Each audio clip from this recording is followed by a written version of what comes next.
আকীদা বিশ্বাস খালিস করে নেন। আমার নবী মানুষ ছিলেন, তবে আমার আর আপনার মতো সাধারণ মানুষ নয়, তিনি অসাধারণ মানুষ। তিনি যদিও মানব গোষ্ঠীর অন্তর্ভুক্ত, তিনি যেন তেন মানব নন, তিনি মহামানব। তিনি যদিও নবী, তিনি সাধারণ নবী নন, তিনি মহানবী। তিনি আমাদের মতো মানুষ কোন সেন্সে? আমরা মায়ের পেট থেকে দুনিয়াতে আসি, প্রিয় নবীও এসেছেন। কথা বুঝতেছেন যুবক ভাইরা, বুঝতেছো? একবার ঠিক করে নাও, আজীবন এই মাসালা দিয়ে আগাইতে হবে সামনের দিকে, ঠিক কি না? আমরাও মায়ের পেট থেকে পৃথিবীতে আসি, প্রিয় নবীও এসেছেন। আমরা বিয়ে করি, প্রিয় নবীও বিয়ে করেছেন। আমাদের সন্তান হয়, প্রিয় নবীরও হয়েছে। আমাদের গায়ে আঘাত করলে রক্ত বেরোয়, প্রিয় নবীরও উহুদের ময়দানে দাঁত ভেঙে টকটকে লাল রক্ত ঝরেছে, ঠিক কি না? এই সেন্সে তিনি আমাদের মতো মানুষ, কিন্তু সাধারণ মানুষ না, তিনি অসাধারণ মানুষ। তার তুলনা তিনি নিজেই। আমার নবীর মতো সুন্দর নবী পৃথিবীতে আছে?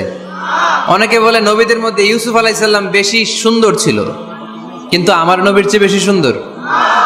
বিশ্বনবী বলতেন, আনা মালিহ ওয়া আখি ইউসুফুস সাবিহ, আমি হচ্ছি মালিহ, মিলহুন মানে লবণ, লবণ থেকে লাবণ্যময়ী। আমার নবী ছিল লাবণ্যময় সুন্দর, আর ইউসুফ আলাইহিস সালাম ছিলেন সাবিহ, ধবধবে সাদা সুন্দর। দেখতে ভাল লাগে কোনটা? এদিকে লাবণ্যময় সুন্দর, এদিকে সাদা সুন্দর, ভাল লাগে কোনটা? ইউসুফ আলাইহিস সালামের চেহারা দেখে মিশরের মেয়েরা এত সুন্দর নবী ইউসুফ আলাইহিস সালামকে দেখে লেবু কাটতে যে আঙ্গুল কেটে ফেলেছিল। কোরআনে এই কথা আছে না নাই? ওয়া কাত্তা'না আইদিয়াহুন, লেবু কাটতেছে, আর ওনারে দেখে লেবু কাটা শেষ, কিন্তু কাটা আর থামায় নাই, ওই এক টানে আঙ্গুল শেষ। এই কথা যখন আমাদের প্রিয় নবীর স্ত্রী আমাদের আম্মা জান আয়েশা রাদিয়াল্লাহু তাআলা আনহা শুনলেন, উনি বললেন, ও মিশরের নারীরা, তোমরা ইউসুফ নবীর চেহারা দেখে লেবু কাটতে যে আঙ্গুল কেটেছো, তোমরা যদি আমার স্বামী আমার নবী প্রিয় নবীর চেহারা দেখতা, তাহলে লেবু কাটতে যে আঙ্গুল নয়, কলিজাটা কেটে খান খান করে দিতা।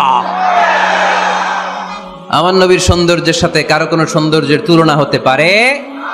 তবে তিনি মানুষ ছিলেন। কি ছিলেন? আকীদা ক্লিয়ার? কথা বুঝতে পেরেছেন? এজন্য কোরআন বলে, কুল ইন্নামা আনা বাশারুম মিসলুকুম ইউহা ইলাইয়া আন্নামা ইলাহুকুম ইলাহুন ওয়াহিদ। ও নবী, আপনি বলে দেন, নিশ্চয় আমি তোমাদের মতোই মানুষ, কিন্তু পার্থক্য হলো আমার কাছে ওহী আসে, তোমাদের কাছে আসে না।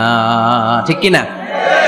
এখানেই পার্থক্য। তিনি অদৃশ্যের খবর জানেন, গায়েবের কথা, অদৃশ্যের কথা যতটুকু জানানোর আল্লাহ তাআলা বিশ্বনবীকে জানিয়ে দিয়েছে।